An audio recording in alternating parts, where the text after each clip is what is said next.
Le D, c'est sans doute le mystère le plus caché de One Piece. On a beau dire, tous les autres ont avancé depuis bien des années. Les poneglyphes, on sait exactement à quoi ça correspond, même si l'histoire n'est pas encore donnée. Joy Boy, ça se décante peu à peu ces temps-ci, vous ne trouvez pas? Et pour le gouvernement, des ombres sont apparues. Mais cette initiale, c'est quoi au juste? Pourquoi Oda cache autant le premier secret qu'il a introduit? C'est juste une lettre?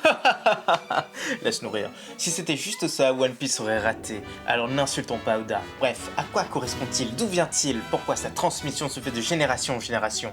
Et aujourd'hui, on vous révèle tout ça sur Aftelil. Et vous avez un petit aperçu du diorama de l'eau qu'on a terminé. Donc on a tout mis sur les réseaux sociaux, donc sur Instagram surtout, sur les autres. Un petit retard, ça va sortir dans le courant de l'après-midi. J'espère que ce sera sorti quand vous regarderez la vidéo. Sur les autres réseaux, ça sortira au fur et à mesure. Et vous pourrez voir du coup comment est-ce qu'on a fait ce diorama de l'eau. Mais donnez votre avis en commentaire, ça nous intéresse. Moi, je suis quand même plutôt fière pour un début. Mais donnez votre avis, moi je suis ouverte à tout. Personnellement, je trouve qu'il est beaucoup mieux que celui de Zoro. Celui de Zoro, on avait tâtonné, enfin, je dis on, mais elle avait tâtonné et j'ai tracé pas mal de choses. Oui, t'as fait tout le centre. Oui, voilà. Bref, et là, il y a une deuxième vidéo qui va sortir. C'est pas sur la chaîne, c'est sur notre autre chaîne. Et là, on affiche le nom. Allez-y, ça parle de Naruto cette fois-ci. Il n'y aura pas que ça sur cette chaîne, mais pour le moment, on garde la surprise. Et là, c'est parti, on va sortir au moins 2 vidéos par semaine sur l'autre chaîne. Alors abonnez-vous si ce n'est pas déjà fait. Et abonnez-vous également à Raftalil si vous souhaitez suivre tout ce qu'on fait sur Raftalil. Si vous êtes à court de One Piece. Exactement. Allez. Place à la vidéo. Allez, c'est parti. Les 10. Cette lettre n'est absolument pas née de rien, elle est très ancienne, autant dans le manga que dans l'histoire du manga. Tout d'abord, c'est l'un des fondements de One Piece, la première des apparitions. C'est celle forcément de Monkey D. Luffy. Et lui à l'époque, il ne porte qu'un seul mystère qui nous éblouit encore aujourd'hui. C'est forcément son Monkey D. N'importe quel fan de manga sait à ce moment précis que ça aura une importance folle pour la suite. Et dans l'histoire du manga en lui-même, cette lettre est bien plus que ça. C'est une partie d'un nom de famille, une lettre qui se transmet de génération en génération. Et comme vous pouvez le deviner, on remonte assez loin car ils sont présents sur toutes les mers. East Blue, North Blue, South Blue, Grand Line. Ce qui montre que l'ancêtre commun, le D originel, a eu un nombre incalculable de descendants. Donc il remonte à très très loin. Entre Barbe Noire et Luffy, vous avouerez, il n'y a pas beaucoup de ressemblances. Et voici une petite liste exhaustive de tous les D existants. Croyez-nous, elle va servir pour la suite. On a tout d'abord les 3 Monkey D, Monkey D Garp, Monkey D Dragon et Monkey D Luffy. Portgas D Ace, c'est sa mère, Portgas D Rouge, Gold D Roger, Trafalgar D Law, Jaguar D Sol, Marshall D Teach et le dernier et le plus énigmatique ces temps-ci, Rox D Shebeck. Qu'ont-ils en commun? Eh bien on vous spoil, ce sont les rêves. One Piece.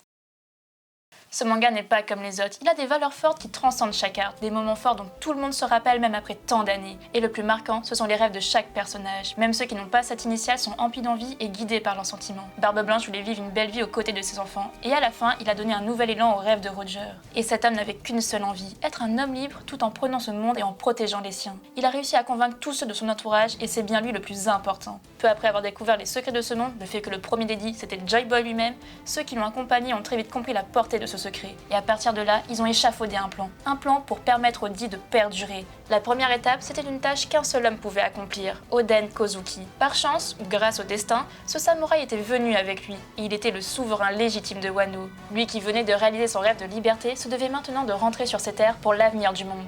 Alors pensez-y, lui qui détestait être à l'étroit sur son territoire, quand il est retourné, il est tombé sur Orochi et Kaido. Mais il a serré les dents, lui le grand guerrier, il avait changé, il n'était pas devenu moins fort, mais plus sage. Il connaissait l'avenir, il avait appris que ce Joy Boy, il reviendrait à Wano exactement dans un peu plus de 20 ans. Mais pour être sûr que ce soit possible, il devait ouvrir le pays. Croyant tellement en destin heureux, il utilisait la manière douce, mais encore une fois il se fit berner. Et du coup, son rêve fut transmis à ses plus proches serviteurs, les fourreaux rouges. Lors de son exécution, il leur lança d'ouvrir Wano et il partit en souriant. L'autre partie de la mission, c'était de permettre à celui qui deviendrait Joy Boy de trouver le chemin, d'être assez fort pour venir jusqu'à Wano. Et ce rôle, c'est Riley qui s'en est chargé. Il a trouvé Luffy, l'homme au sourire qui changerait le monde. Le sourire.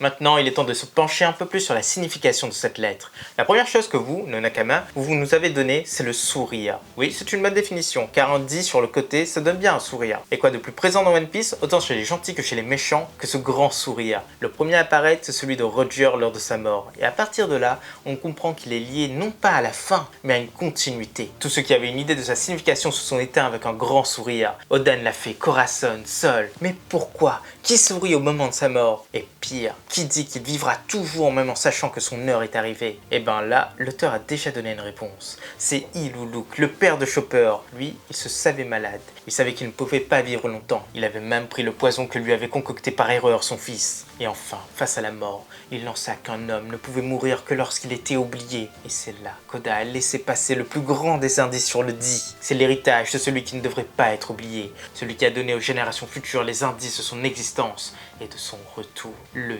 dit. L'héritage de sa volonté. Tout est dans ce sourire et ça colle. Mais il n'y a pas une autre solution? Eh bien si. Le destin. Destiny ou destin, c'est une chose que tout le monde dans ce monde possède, une chose qui est indissociable de la vie elle-même. Que les événements soient tristes ou heureux, on peut se dire que le monde l'a déjà choisi pour nous. Vous pouvez ne pas y croire dans la réalité, mais dans One Piece, c'est une chose qui marque et qui est quand même réelle. Le destin de chaque personne est gravé en lui, il suffit de regarder les rires. Pour quelques utilisateurs du fruit du démon, c'est le même mot. Barbe Blanche et son Gura Gura en est l'exemple typique. Il est fort à parier qu'il a mangé ce fruit après avoir trouvé son rire. Et ce lien n'est pas anodin. Le rire, le sourire, c'est une façon qu'Oda a trouvée pour montrer que les deux sont liés au destin dans One Piece. C'est une histoire assez drôle après tout. Mais ce mot il revient vraiment très souvent, et pour cause. Toute cette histoire remonte à bien longtemps, avant le siècle oublié. Un homme avait eu le plus grand des destins, il avait libéré les esclaves. Son nom, c'était Nikia, le dieu du soleil. Il était littéralement lumineux, toujours souriant et sauvant les peuples, d'où son fameux nom de Joy Boy. C'est lui qui a fait la gloire des royaumes antiques. Il a unifié tous les peuples, mais pas en tant que roi. Oh non, bien loin de là. Il a cherché la liberté, mais en tant que général, en tant que combattant contre le mal. Mais évidemment, personne n'est éternel, et il comprit que la meilleure des façons de perpétuer son œuvre, ce n'était pas l'immortalité, mais la transmission. À chaque nouvelle génération, un nouveau Joy Boy était choisi parmi ceux qui le méritent le plus. Et pour désigner ceux qui auraient une chance d'y arriver, ils avaient tous une lettre qui était rajoutée à leur nom. Ce fameux dit, ceux du destin, ou plus précisément ceux sur qui le destin de la nation repose. Sous les ordres de Joy Boy, il y avait toutes les armes antiques, mais l'une d'elles les a trahis. Joy Boy était tombé. À la fin de sa vie, il savait tout perdu. Mais il ne fait aucun doute que celui-ci soit aussi parti en souriant. Il savait forcément que ce dit existerait toujours et que le futur Joy Boy émergerait un jour ou l'autre. Alors est-ce que cette explication vous convient-elle? Est-ce qu'on est allé un peu trop loin? Eh bien en tout cas pour nous ça semble couler de source. Et les potentiels Joy Boys sont légion. Mieux encore, l'aide des Kozuki avec l'ouverture du pays a déjà ramené 2 d'entre eux.